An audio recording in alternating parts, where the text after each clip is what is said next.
Hello students, class 10th SVGMS देतानी के सभी विद्यार्थियों का स्वागत है। आज अपन क्लास 10th के मैथ्स के एक चैप्टर सर्किल के बारे में जानेंगे। तो class 10th chapter number 10th circle. एक सर्किल जो है जिसके बारे में अपन ने जाना था, एक फिक्स पॉइंट से सेम डिस्टेंस पे जो बाउंड्री लाइन खींची जाती है, यानी एक फिक्स पॉइंट लिया अपन ने ये, और इस पॉइंट के सेम डिस्टेंस पे अगर अपन एक बाउंड्री लाइन लगाए, अगर एक कर्व लाइन खींचे तो एक सर्किल का फॉर्मेशन होगा। ये सही नहीं बना, दोबारा बनाते हैं।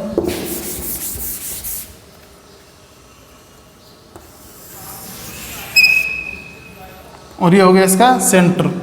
तो अगर इस सेंटर पॉइंट से अपन देखें तो इस बाउंड्री लाइन की डिस्टेंस जो है सभी पॉइंटों पे सेम होगी। आपने आर्क के बारे में जान लिया, आर्क क्या है।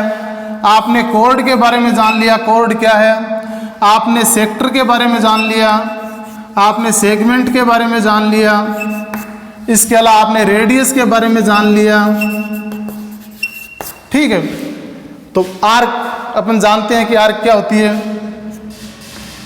इसके अलावा अपन कॉर्ड के बारे में जानते हैं। अगर इसके बाउंड्री लाइन पे दो पॉइंट मिलाएं तो उन दोनों पॉइंटों को जो मिलाने वाली लाइन है, दो पॉइंट यहाँ पॉइंट ए और पॉइंट 2 ले, और उन दोनों पॉइंटों को मिलाए तो मिलाने वाली लाइन को अपन कॉर्ड कहते हैं। और अगर कॉर्ड वो सेंटर पॉइंट से होकर निकले तो उसको अपन डायमीटर कहते हैं। तो आपने डायमीटर के बारे में भी जान लिया।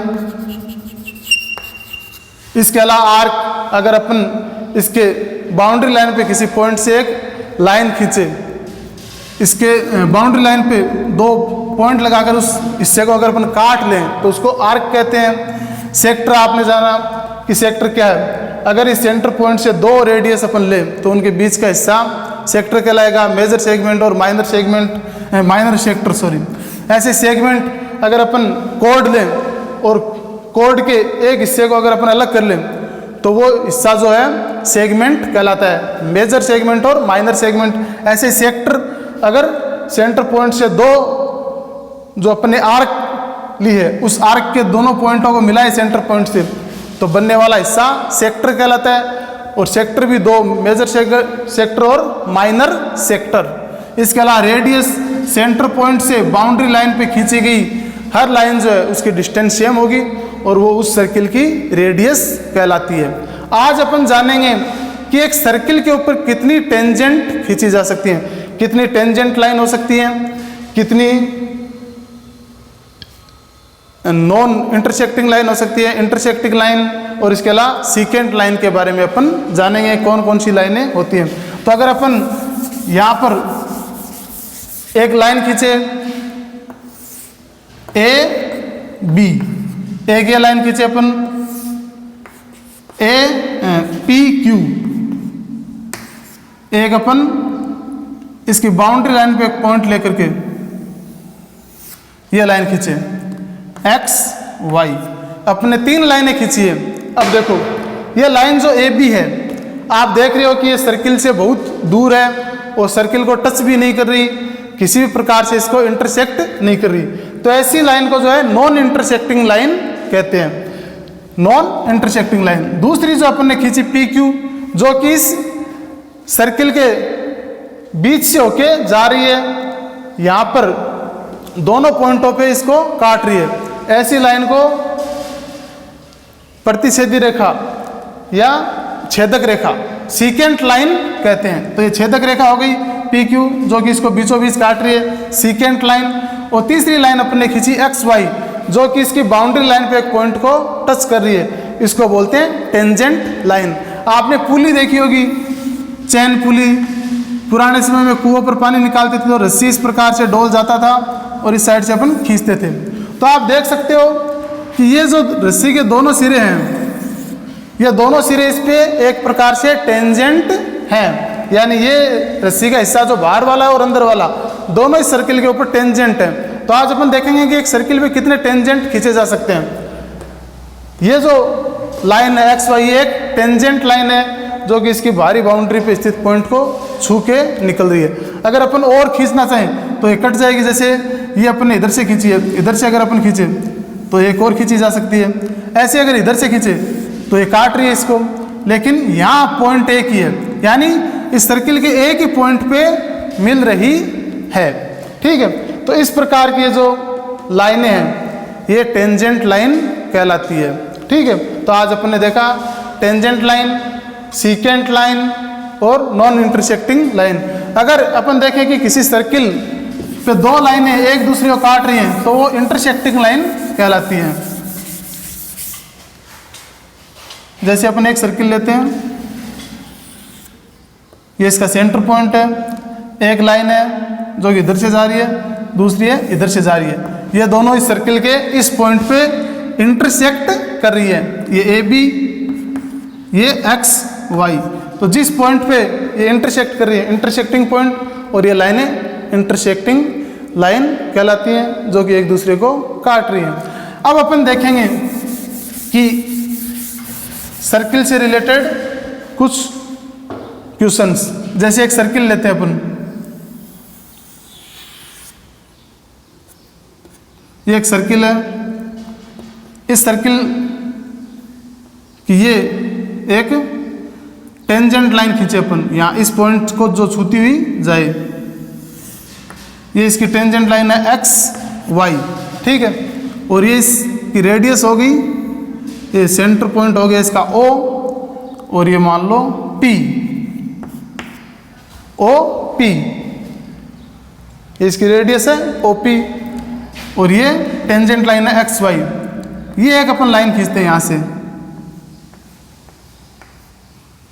O Q. अब अपन को प्रूव करना है कि ये ओ क्यू जो है ओ पी से बड़ी है,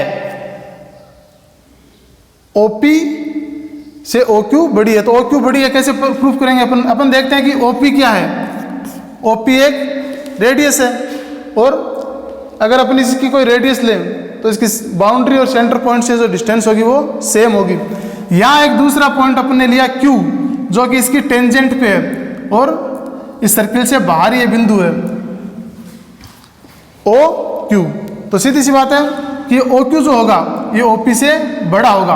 अगर अपन देखें तो यहाँ पे जो बनने वाला कोण है वो 90 डिग्री का है, और ये 90 डिग्री का नहीं है। तो OQ is greater than OP। ऐसे अगर अपन बात करें एक दूसरे क्वेश्चन की, कि एक सर्किल है,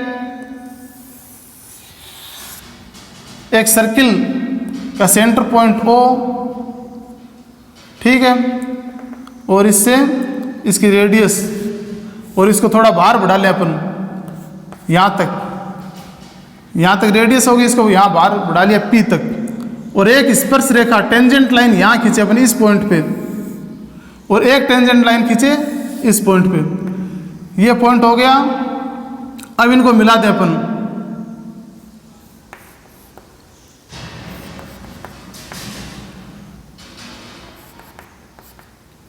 इसको नाम दे दो Q, इसको दे दो R।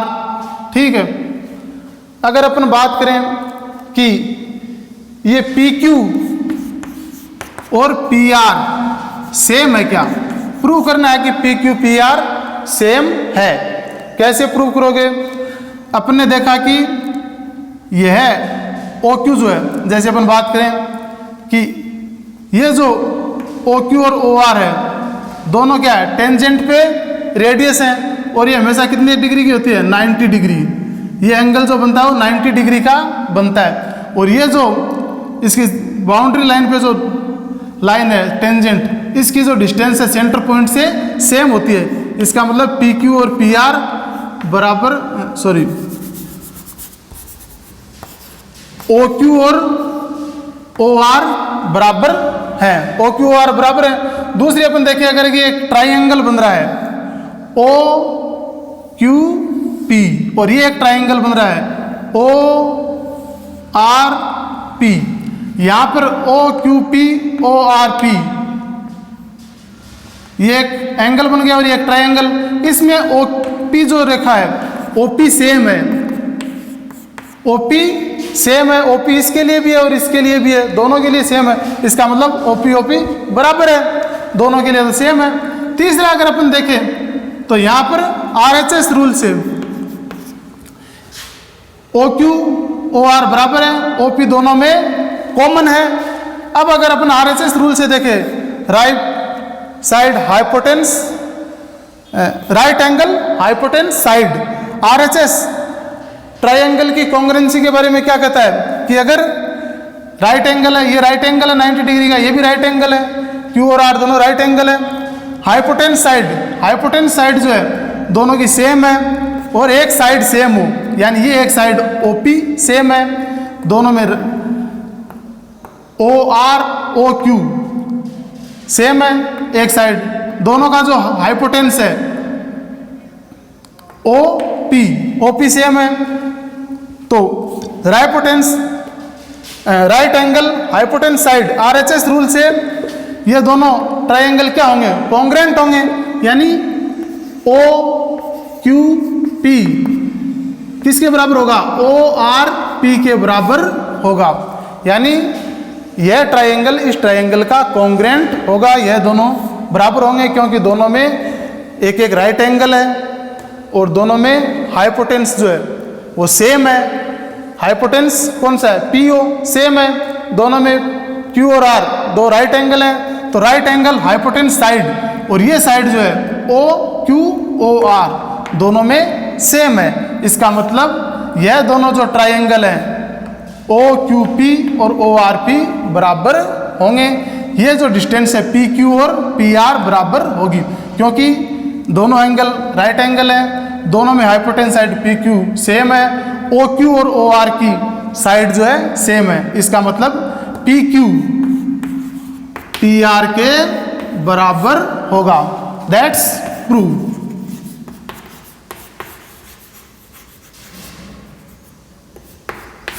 यह प्रूव हो गया। नेक्स्ट चैप्टर में अपन और जानेंगे।